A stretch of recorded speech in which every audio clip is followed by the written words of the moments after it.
उर्फी छोटे शहर में पली बड़ी लड़की थी। भले ही वो छोटे शहर की थी, लेकिन उसके ख्वाब बहुत बड़े थे, जिस कारण उसकी शादी हो जाती है बड़े शहर के रौनक से, ससुराल में। बहू, ये ले, ये कपड़े पहनकर नीचे आजा, आज तेरी मुंह दिखाई है। ठीक है माँ जी। ये भी कोई कपड़े हैं?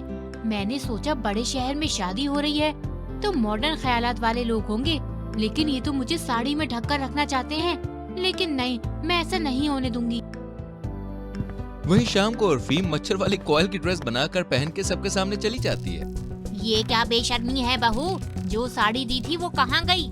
माँ जी, मैंने कभी भी इतने ढके हुए कपड़े नहीं पहने, मुझे ना उसमें बड़ी उलझन होती है, इसलिए मैंने ये पहन लिया। यहाँ तो हम मुंह दिखाई करने आए थे, लेकिन यहाँ तो सर से लेकर पैर तक सब कुछ साफ साफ दिख रहा है।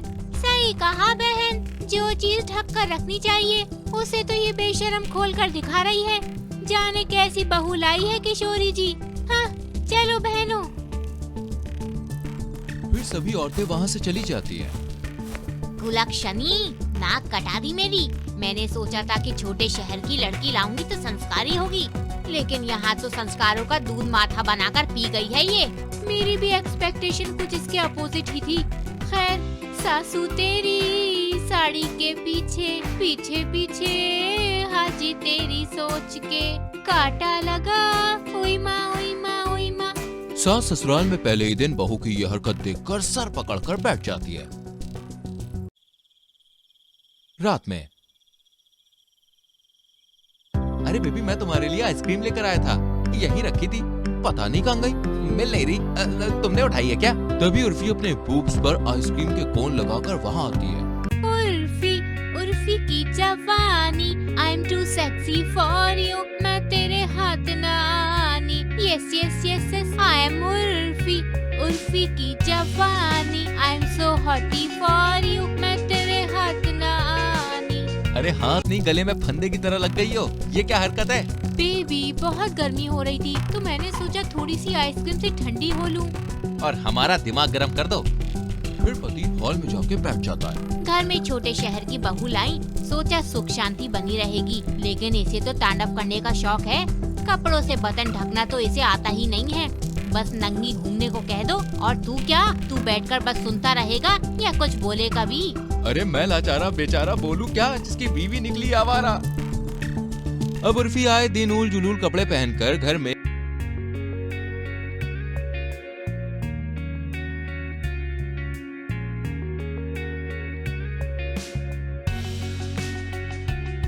मोहल्ले में यहाँ वहाँ घूमती रहती।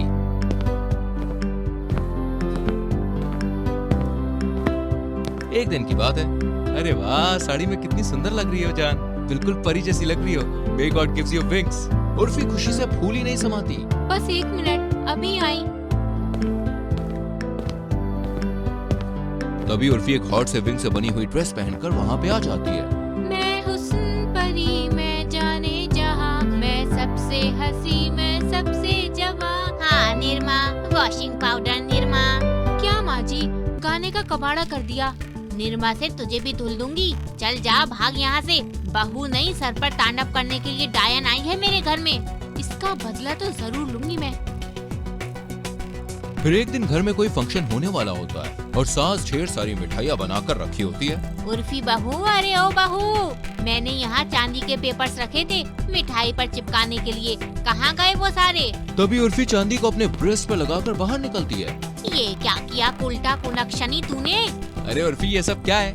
ये सब तू इश्क का राजा है, मैं हुस्न की रानी हूँ, जाम हाथों से छलकने न दूंगी, राज की बातें ना किसी से कहूंगी, अब के तुम आए तो वादा है मेरा, आज मैं तुझको ना जाने न दूंगी, चांदी सा बदन तेरा, सोने सी जवानी है, तू इश्क का राजा है, मैं हुस्न की रानी हूँ। ना राजा ना रानी, अब तू बनेगी मेरे घर की नौकरानी। बनने चली थी रानी, मुझको बना दिया नौकरानी। किंजल की दो सास होती है, कम्मो और मालिनी।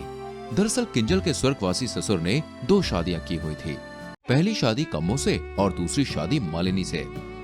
क्योंकि कम्मो बांझ थी, कम्मो गांव की थी और मालिनी फुल ऑन मॉडर्न। और इसी बीच दोनों सास के बीच बेचारी किंजल बुरी तरह से पिसती रहती है।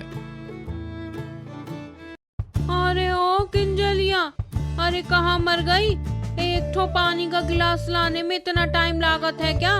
फिर इससे पानी लावत है या कौनो कुएं से? ओह गॉड, जरा अपना फटी हुई आवाज का टेप बंद रखा करो। दिन भर इरिटेट करती रहती हो गवार देहाती भाषा बोल बोल कर। हाँ? अरे ओ मॉडर्न मालाई, ज्यादा गरम मत हो वरना सड़ जाओगी। पहले ही पचके हुए टमाटर की तरह शक्ल है तुम्हारी। ओफो, अब आप दोनों फिर से शुरू मत हो जाओ। ये लो पानी पियो। मलिनी और कम्मो दोनों एक दूसरे से बहुत झगड़ा करती रहती थी। जिस दिन हेमंत का जन्मदिन होता है उस दिन डॉटर इन लॉ, आज मेरे बेटे और तुम्हारे पति हेमंत का हैप्पी वाला बर्थडे है, इसलिए तुम आज उसके लिए सारे कॉन्टिनेंटल डिशेस बनाना और नॉन ऑयली स्नैक्स भी। मैं भी उसके लिए लेस शुगर वाला केक बेक करूंगी। अरे ओ कलमुही डायन, हेमंत वह सिर्फ तुम्हारा बेटा नहीं है, हमारा बेटा भी है, भले ही हम की जन्म देने वाली माँ नहीं है।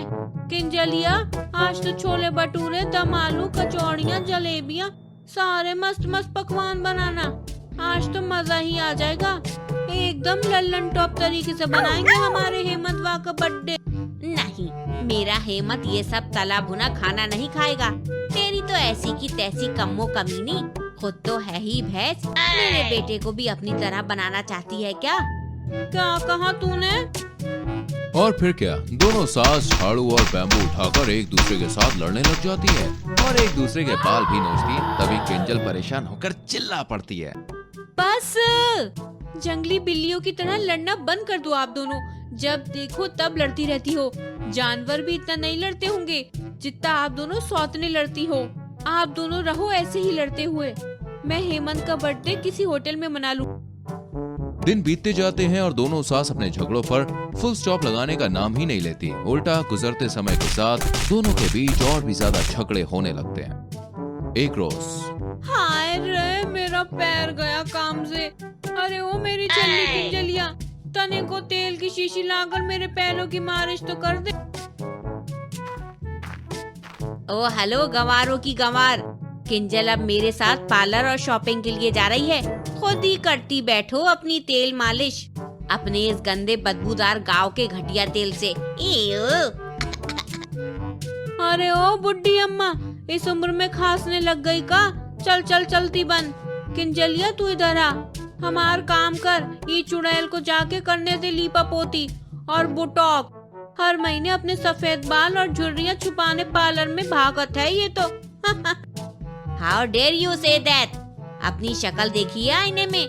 भूतनी लगती है, भूतनी। अंधेरे में कोई भी तुम्हें देखेगा तो हार्ट अटैक के मारे मर जाएगा वो बेचारा, और वहीं पर बेहोश होकर चल बसेगा। रुक जा तू, हमार चप्पल कहाँ चली गई भाई?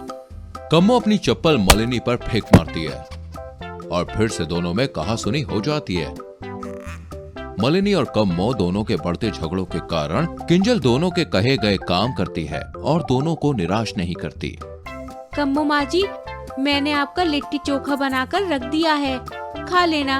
और मलिनी माँ जी, चलिए मैं आपका मेकअप कर देती हूँ, आपको शादी में जाने के लिए लेट हो रहा है ना। फिर एक दिन, किंजल, आज हमारे मोहल्ले में सास बहू का फैशन शो कंपटीशन है, तो मैं तो ब्यूटीफुल हूँ ही, चलो हम दोनों ही हिस्सा लेंगे। और हम कहीं यहाँ बैठ कर अचार डालें हैं?